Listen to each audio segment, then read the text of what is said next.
My husband Andrew was diagnosed in May of 2008 with stage 4 prostate cancer through a routine blood test. No symptoms until this test. That day we went to the end of the Marina Road in Kahnawake, looked out over the river and cried. I was working full-time as the director of the Step by Step Child and Family Center, and with the support of my staff I was able to manage. I never missed an appointment with Andrew. I was beside him all the way. That's what's fortunate, I think, about us in Kahnawake. We have that support here, and we need to know and value that and take advantage of it.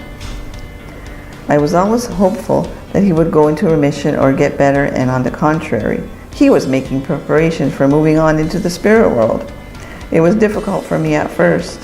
It was only when I started to accept his way during the final year, when doctors told us there was not much more that they could do, that we grew even more closer. This last year was very difficult for us, more for me than him, I think. We talked about my fear of being left alone. He was not really afraid of dying, but wanted to make sure that everything would be okay for me after he was gone. He even prepared a set of house duties for me. Andrew passed into the spirit world 5 years and 7 months later on December 6, 2012. He stated that when he died, he wanted his ashes spread on Nicholas Island, but then he later decided that he wanted me to spread his ashes in Jamaica. We ended up burying him beside his dad, but saved some ashes for a future trip to Jamaica. He loved it there. There is so much that happened between us during those years that I could write a book. Sometimes I seriously think that I should. It's the little things that many people don't share publicly that I believe would help others who are going through this. Andrew and I talked mostly about our relationship during that time. We reminisced about the good times and reflected on the not so good times, like when we separated for almost 2 months, 15 years earlier. We talked about how our intimacy was affected by the cancer. We talked about what made us angry at different stages of our lives together. We laughed and cried and released all of that to the universe. This was also the beginning of a spiritual time for us, talking about what it would be like on the other side with our ancestors. For me, it brought a closure that I never expected to feel good about, such that the night before his funeral celebration, I sat beside him and tried to think about what I had left to say, and there was nothing. I was happy and relieved to know that we both could move on. However, the moving on wasn't so easy, and it didn't click for me until later when I realized I was really alone. I still feel that emotion at times, even though I'm in another relationship. Andrew still comes to me, to my rescue, with a song that he gave me and that he sent me through a medium about a year or so after he passed.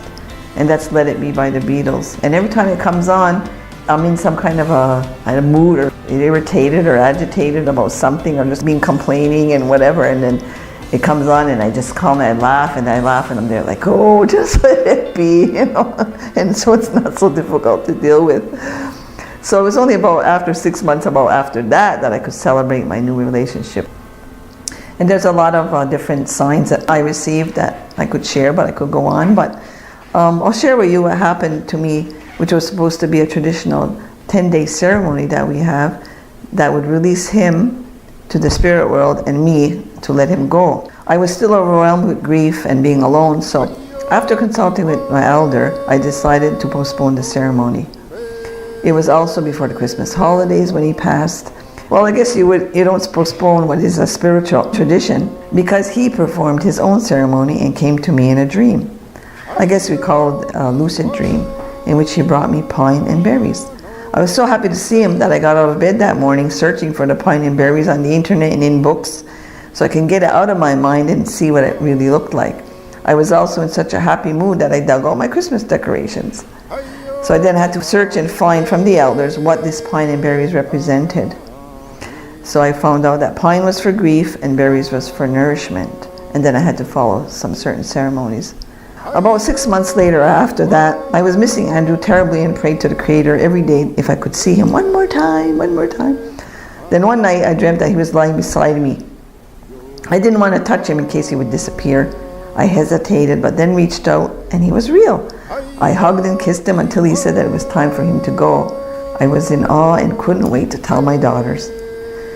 Then again, about a year or so after he passed, I dreamt that I was afraid of something in the house and ran into the bathroom at the sink where he was standing and hugged him, telling him, "Andrew, there's somebody downstairs, I don't know." And then I stopped and realized, how could I be hugging you when you're not here?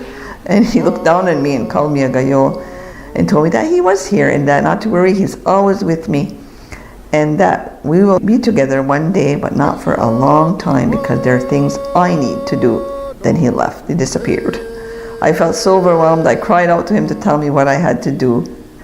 Since then, I've been on my own healing journey, learning about myself, my people, the ceremonies and teachings. I retired from my job and find myself involved in many opportunities that help me grow as a Kanien'kehá:ka woman and how I can continue to help my community.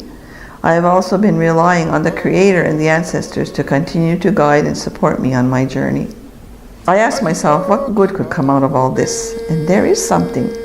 What changed for me was the meaning of good and healthy relationships.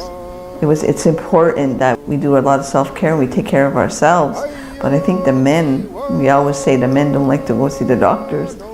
It's important that they do go under yearly checkups and take care of themselves. And I think we as their partners need to make sure that they do that. For me too, for us too, and not only for them. Being with Andrew for nearly 30 years and being by his side during the cancer has taught me the importance of our relationships with everyone and everything around us. It also taught me to explore my own spirituality and realize that this is another relationship as well. That there should be an openness, honesty, respect, kindness, understanding, and compassion, and above all, love.